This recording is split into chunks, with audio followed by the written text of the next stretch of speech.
Hey everyone, David C. Anderson here, coming at you from the Knife Center, and welcome to Knife AQ episode 82, the knife series where I answer all your questions, whether they're sharp or dull. And this week, amongst our topics, we're talking about Blade Show, which is right around the corner, talking about perceptions of value, and we're going to deep dive, or at least take a pretty good dive, into the subject of Damascus Steel.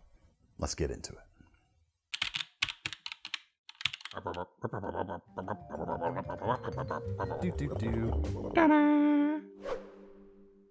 right, if you've never seen one of these videos before, what I do is I pick out questions from the comments section underneath these videos that folks like you have left for us to consider. So if you want a chance to have one of your questions featured, do that thing. Drop it in the comments section below. First question today comes from Eric Taylor.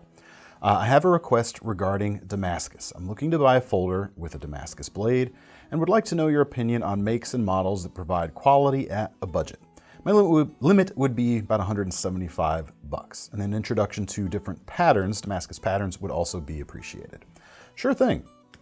So I'll start off with, rather than talk about when you say patterns, are you talking about different materials or the actual different folded patterns that you see? In which case, there's so much variation, you can't really fit them all into a video, and all it takes is one extra twist to completely change it. So I'm not going to get into patterns so much. A lot of those are specific to individual Damascus steelmaking companies too anyway. But I will give a kind of a primer on some of the most common types of Damascus steel that you see in the folding market these days, and let you know where some of the good values are as well. So if you're not used to what Damascus steel is, get right down to basics. It's essentially several, or at least two, but sometimes more different metals that are stacked and folded together and forge welded together, or pattern welded is another term for Damascus steel. And the way you get kind of that wavy look that it's known for is once it has been folded together, ground, heat treated, whole 9 yards, it's dipped in some kind of etchant or something else that forces it to react, and the different metals are going to react at a different rate, which is how you get the different variations of color going on. Pretty cool stuff, but because of kind of the cost and the complexity of making Damascus steel, if what you're going for is outright performance, you're going to be able to find quote-unquote higher performance steels for oftentimes less money than even good quality Damascus steels tend to be. Which is not to say a Damascus steel can't perform well, but it's just not going to be at the upper echelons of steel performance these days. When you pick the two metals, they have to work well together. They have to be heat treated at the same time as part of the same billet, so they have to be two metals that are going to work in that heat treat process without compromising the structural integrity of the steel, all that kind of thing.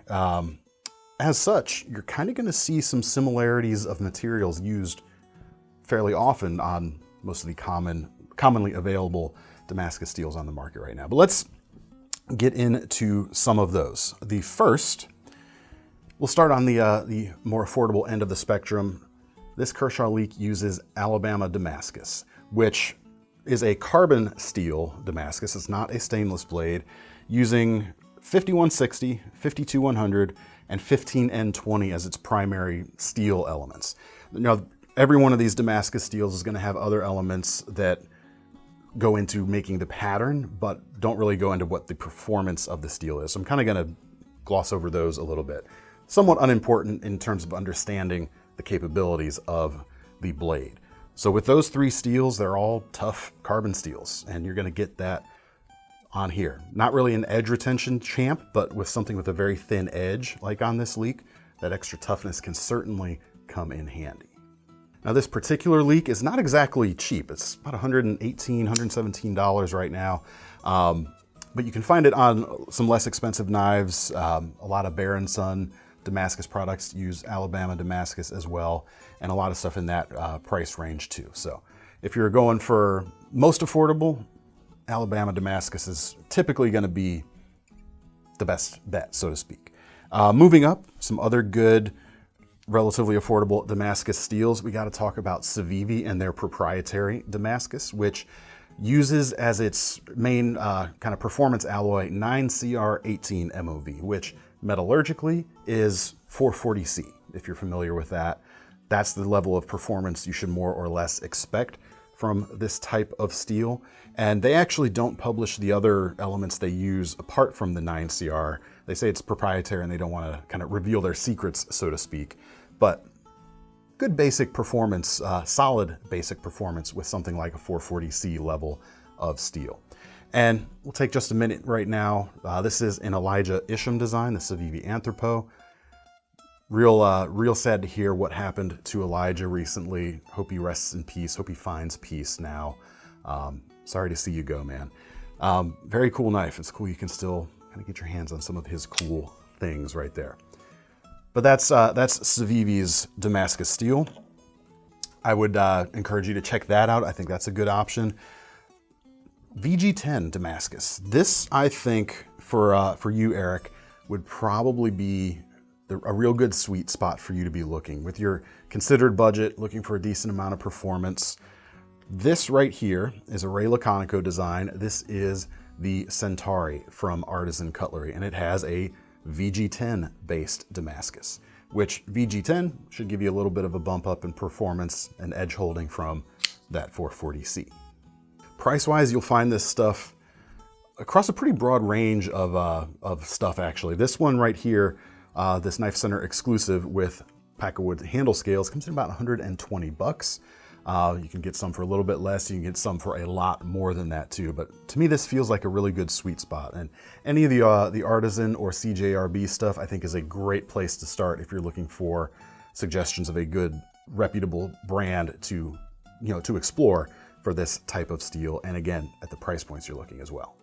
Now, there's kind of a couple flavors of VG10 Damascus. You can have something like this, where the pattern is interspersed throughout the whole billet of steel. Or you can get what's called a VG10 core Damascus, which you can see on this Makusta knife here.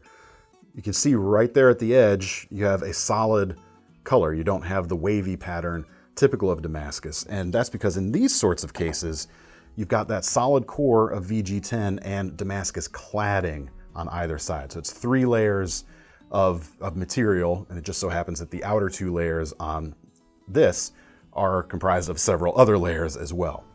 But that's the kind of construction you get here. Makusta has a lot of really nice VG10 core Damascus knives in their stable. This one's a little more expensive. It's $196, but there are several underneath that $175 limit that you set. This is the Sengoku Usugi Kenshin. I said that all wrong. It'll be typed up here. Really cool knife though. With that VG10 core Damascus, check out those handles. It's kind of a linen micarta with some grooves going on and a really cool shape as well. Nestles into the hand. Pretty cool. We talked about the etching process that brings out the different colors or the different shades. With VG10 Damascus, VG10 core specifically, you'll see it used a lot in kitchen knives, and oftentimes, like this Ostap Hell kitchen knife right here, they won't really etch out the pattern too aggressively. You can see here this kind of heart-shaped Damascus pattern is fairly subtle. So you can get it that way too. It's still the same stuff. Like it doesn't affect the performance or the kind of quality of it. Or you can get it darker, like this exclusive Spyderco Delica right here, which is also above your price range a little bit. It's like 210 bucks. But like I said, really good sweet spot for you to be looking for this particular question. But now we'll get into some more premium stuff as well, just since we're in the subject, talking about the Damascus Steel and all of its stuff. We'll keep going. Getting into some more premium stuff, you've got, I think, like 2 people specifically who are really well known at making Damascus steels and supplying it to the knife industry at large. The first is Devin Thomas, and you can see his handiwork here on this D-Rocket Mid-Tech Serpentine knife. Check out that cool kind of chevron style pattern going on here.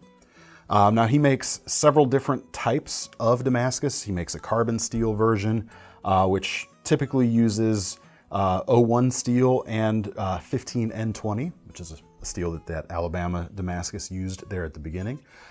He also makes a stainless Damascus, which this one here I believe is, and that's the main alloy in here, performance-wise, is AEBL, which is one of my favorite stainless steels. It's not a powder metallurgy upper echelon of performance steel, but I love the toughness, I love the way it sharpens, and I love the nice keen edge it can take very easily. It really is, I think, great stuff. And again, you're dealing with something that has a little bit more hand time to make this material than some of the big production houses might be doing. So really cool knife too, with its little Wharncliffe blade on the opposite side, which can be swapped out for a bottle opener as well. So that's Devin Thomas. Chad Nichols is the other one. His typical carbon steel Damascus, I'm not actually sure which materials he uses. He doesn't list it on his website, but he also makes a stainless using AEBL and 440C as its main performance elements. So again, seeing a little bit of that repetition, like I mentioned. He makes some really cool core Damascus with like 3V and XHP as the core. So you'll see a similar look as something like this Makusta perhaps, but with some powder metals at the core. Those will get you kind of high-end performance because the actual cutting edge itself isn't the Damascus portion. But he also does some really cool stuff like this Boker Sherman right here, which is actually, the blade is made by Chad Nichols and it is made from old parts of Sherman tanks. Carbon steel, really, really cool. Not sure what steels they're made out of. I'm sure Chad knows because he's put this together and knows the heat treat protocol for it. But this is just a really cool knife besides, actually. One of my, I don't know if I didn't put this on one of my top end of the year videos when this came out, but in hindsight, I feel like I should have, because that's the thing. These videos get put together and then later, you know, tastes evolve, opinions of things change. You learn more about stuff too. Super cool knives, 430 bucks for it. 3-inch blade, solid though. Burlap micarta handle scale, very cool. But now at this point, we are dealing with like the real high, or the better options for high-end performance when you come to a Damascus product. Those 3V and XHP core Damascus products from Chad Nichols are really good. But the kind of big dog in the room for the high-end performance with Damascus is Damascus Steel specifically. Damascus Steel is the company name. They make a non-Damascus steel called RWL 34, which also serves as the base for their Damascus Steel product. And if you're unfamiliar with RWL 34, it was named for Bob Lovelace, R.W. Lovelace, who was very fond of ATS 34. So ATS 34 was the Japanese equivalent of 154 CM. There's a powder metal version of 154 CM, which is CPM 154. RWL 34 is the powder metal version of ATS 34. And 154 CM is a slight evolution from 440C. Quite the family tree. So you can follow the family tree down back to 440C again that we've seen here. You're going to get better performance out of the CPM 154 and RWL 34 equivalents here. But again, part of it comes down to how they heat treat. This is a material that seems to work really well in a pattern welded configuration. Check out this knife right here. This is the Viper Lille, one of the fancy versions, 448 or so for it. And the pattern here is the Bjorkman's twist pattern. I wasn't going to get too much into patterns, but you've got something cool right there. And they even use bits of it for the onlays on each side of it too. Kind of pulls that look back. So that's really cool. Like I said, kind of the high ends of performance right there, but even RWL 34 / CPM 154, you can definitely get something that holds an edge longer than that steel for less money. Damascus is about looking great, and it's good to have some good performance along with it as well, but if performance for performance sake is what you're after, Damascus is probably not what you want to be after either. But anyway, I talked a lot about Damascus there. Eric, I hope you found that helpful. Let me know what you guys thought down in the comments as well. Hope that helps. All right, next question comes from Darren McGovern. You mentioned Blade Show. I've actually been saving this question since last year. I forgot to answer it with Blade Show last year, so we're getting to it now. Blade Show is a week away from pretty much when this video is posting, so perfect timing. Just a year late. I was thinking of going for the first time. Well, Darren, I don't know if you did or not. Hopefully you had fun. But don't think I can go all weekend. What are the differences in days, and which day would you recommend going? Sure, I'll get into that. I've got some general advice too to give. And the first one is something that shouldn't need to be said, but invariably every year when I'm at the show, I see some kind of uncopacetic behavior by someone who's just not being super respectful and isn't really thinking things through. And the thing to keep in mind is, yes, you're gonna have big companies there like Spyderco, Benchmade, etc., but the lifeblood of Blade Show is the individual maker, the smaller makers especially. And when you walk up to their table, be respectful. The stuff they've got out in front of them is like their life's work. They've got everything on the line with what's on the table. And yes, they want you to be able to pick up a knife, admire it, and take it home with you. But there's something about just going up and like putting your mitts down and fumbling with a thing that can make people a little antsy. Show some respect to the work and to the work of the people you're approaching. Even though they want you to handle it, a little bit of eye contact and like a "may I?" goes a long way. It shows the maker you're respecting them, and they're going to be happy to let you pick something up, check it out a little more closely. The other thing I'll say is, when you're doing that, if you find something you like, buy it. Don't wait. Don't think about it and come back later, because chances are it will be gone. And that's even worse than if you bought it and decide you shouldn't have bought it later. You could always turn that around on the secondary market if you wanted to. But if it's gone and when you really decided you did want it, c'est la vie at that point. That's probably one of the best pieces of advice I've ever gotten when I first started attending Blade Show. Now, as for the different days, Friday, the first day of the show, is obviously going to be kind of the big crush of the biggest enthusiasts. You're going to see people running to tables as soon as the doors open. So if you don't want to fight that scrum, maybe wait at least a little later in the day on Friday before going in. But again, those people are going to be running to their favorite makers to grab the pick of the litter right away, which also goes back to my thing. If you see a knife you want, just grab it. Pick it up and pay for it. Saturday probably typically sees the highest attendance because more people can come on the weekend, but you're not going to see quite the same fervor as you will on Friday. There'll be a little bit of it first thing in the morning, but Friday's definitely, the most ardent zealots, so to speak.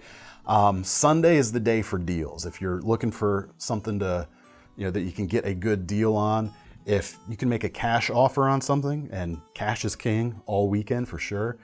But if you can make a cash offer on something that, maker's going to look at what you're offering, and that might be one less thing they have to take home and try to sell later. That's your best bet for scoring a deal. But again, the best of the best is definitely going to be picked over at that point, which is not to say there's not good stuff on Sunday, but hope all that helps. I hope you have fun. Anyone else who's thinking about going for the first time, do it. Comfortable shoes. Comfortable shoes. That's true too.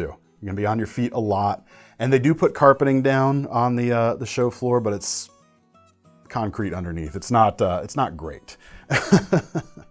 But we'll be there. Thomas and I will be there. Seth V will be there. We'll be hopefully pulling together some really cool content for you all to watch. Next question comes from Metal Head. Are the Chris Reeves or Shirogorov knives actually worth the price of admission? A lot of people say they are, a lot of people say they are the best, but I'm hesitant to drop a minimum of $450 on a knife. It was hard enough to convince myself to drop $250 on the Tor Merchant 1. We've kind of talked about this before, but I don't know if I made the point this particular way. When you say, is something worth it? You're talking about value, and value is subjective. I can't tell you whether it's going to be worth it to you or not. All I can tell you is what I've spent my money on. And I don't have a Shirogorov, actually. They're fantastic knives. This one right here is the Ursus NL 625 for this knife. And I don't have one not because it's not good, and not because I don't consider them kind of the Chris Reeve equivalent in the flipper world, because I do, it's because I don't really buy a lot of titanium frame lock flippers. That's just not usually the style of knife I gravitate to. Fantastic knife here. And actually got me thinking, I only have one titanium frame lock flipper in my collection. Bonus points to anyone who can guess what it is in the comments. But I have spent my money on a Chris Reeve knife. I have spent my money on a couple of Chris Reeve knives because, yes, they can be collectible. They can be done up very nicely. People love to collect them, but they can also be used hard. I mean, look at this Sebenza 21 right here. It's like Old Faithful to me at this point. It has seen a lot of use. It can soak up abuse. It has a different feel than a lot of the ball bearing flippers out there these days, because it's got washers in the pivot here and the whole thing is built to such tight tolerances that it is super solid feeling, super durable, and it always comes back for more. So it's a tool that you can collect or use, and it's going to work great on either end of the spectrum, which is why I have 3 Chris Reeve knives. So it's not like super aggressive. I've got a small, and then I've got a drop point, large 31 as well. Fantastic knives, I think. Is it worth it? Can't answer that question for you. But I have spent my money on them, and I probably will again when I see the next one I like. So I mean, my cars are all cheap, but I value them highly. He might be the only one. Probably. Not a lot of demand. Not a lot of demand for the old J bodies, huh? No. Which is good. You'll be able to get parts cheaper. If they haven't been shredded. Because you're going to need the parts. But I hope that helps you, my friend. All right, now we're coming to the segment we call Measured Once, Cut Twice, where we take another stab at a previous topic. This time, I'm kind of responding in a way to some of the comments that were left on our How to Start Your Knife Collection video we did a little bit ago, which I was really happy with the way that turned out, actually. If you haven't seen it yet, go give it a watch. I think it, even if, it gives you a lot of kind of things to go looking at if you're looking to help someone get into the topic of collecting knives. Even if they don't buy everything on the list, which it's a lot of stuff to buy, but it has some good things to get people's gears turning. But one of the suggestions that was several people left and actually came together really succinctly by 2HP. This person put it together really well in one succinct question.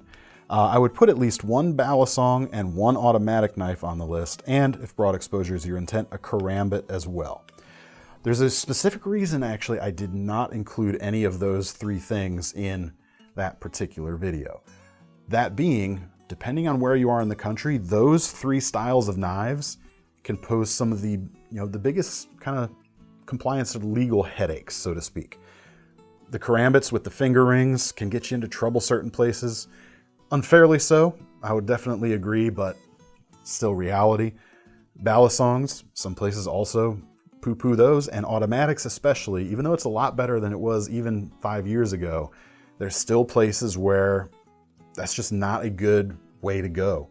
The other thing too is automatics and balisongs tend to be a little more expensive for the stuff that's worthwhile, so it would have really blown our budget. But those are definitely cool things to look into beyond that list, but I don't think were appropriate for the list as it stood in the video. Let me know what you guys think.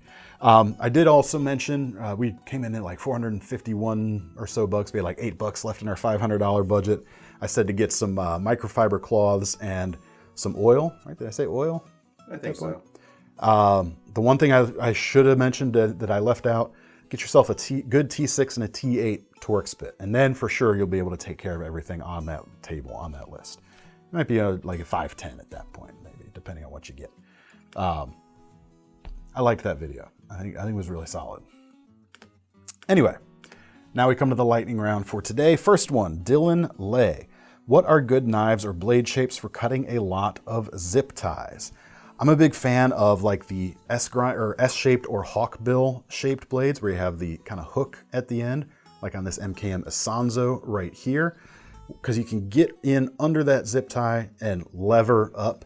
That's why I really like the Isanzo blade shape, especially. You've got plenty here to lever that blade or that tip up and snap through the point you're cutting. The other thing, Thomas, give me your Leatherman. Okay. I forgot to grab one. I forgot to ask you to grab one. There's a trick with pliers. You can actually go in at the connection point where you thread the other end through, grab it with the pliers, and you can kind of twist and pull, and oftentimes break through the zip tie that way as well. And then you got a nice multi-tool with you as well. Which everyone should already have. Right? Yeah, hope that helps. Both good options for you, I think. Next question, Ashton Beals. Hey DCA, with Father's Day coming up, I'm looking at getting my dad a knife. He's never been a big fan of knives, but I'm trying to convince him. He loves to golf, so I was wondering if there's a knife or even multi-tool golf related. Sure thing. You could go with the Golf Ball G10 on this Fox Suru right here. Special price on this G10 version, just under $100 right now. So that might be too knifey though, but there's definitely some multi-tools. Well, we'll start with this right here, this case set. That's just a case. With a case inside. This is supposed to be the lightning round, Tom. It's supposed to be fast. This is the Case Golfer's Tool. Comes in a set right here. You've got basically a little clip right here that has a magnetic ball marker. So when they pick their ball up, that's their little place marker. And the knife itself, in addition to the blade, if I can get it open, also has, that's a divot tool, right? You can tell I'm not a golfer. Neither am I. That's a golf thing. Yes, it's a divot tool. I was right. I knew what it was, people. And there's a couple different kind of cover patterns on this that you can get.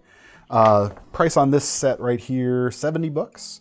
And Victorinox, for the same price, makes a multi-tool. You've also got a little ball marker, which slides out there. Not magnetic, but it pops out.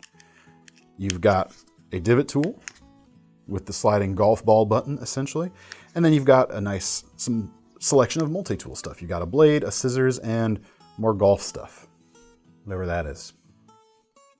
It's got a bottle opener on it, so it's a multi-tool, technically. Very helpful for golfers. It's a T-punch with a groove cleaner, cap lifter, and nail file. I'm sure that means something to your dad. You can tell I'm not a golfer. And the other cool thing is the little Victorinox comes with a pouch here with a little clip on the end. So if he doesn't want to carry it in a pocket, it'd be real nice clipped to a bag of clubs. But check those out. Those might make a pretty good gift option for the old man. All right. Last lightning round question, Ryan K. DCA, you keep saying blade shapes are quote unquote modified sheepsfoot, but I'm curious, what shape would you consider to be a regular sheepsfoot blade? Well, it's not about what I consider to be a regular sheepsfoot blade, it's what is a true sheepsfoot blade. And check out this Case medium stock one right here. That's your sheepsfoot right there. You have a completely straight edge, parallel spine, and a blunt tip. Drops from the spine, comes down, and meets the straight edge right at the end.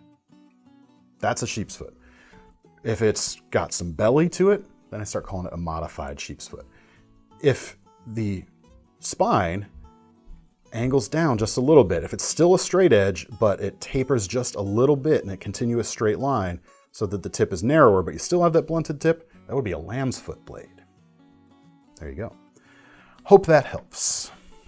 And now the last question, our most serious question of the day, comes from Lone Star Towboy.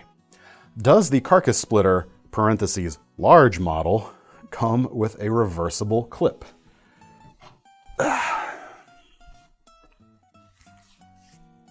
No, but it does come with the nice leather pocket slip right there. Hope that helps. That's all the time we've got today. Make sure to drop your questions in the comments section as always. Please and thank you. And if you want to get your hands on any of these products, links in the description will take you over to KnifeCenter.com. And don't forget about our Knife Rewards program, because when you buy one of these knives, you might as well earn some free money to spend on your next ones. I'm David C. Anderson from the Knife Center. That's Thomas behind the camera, and we're signing off. See you next time.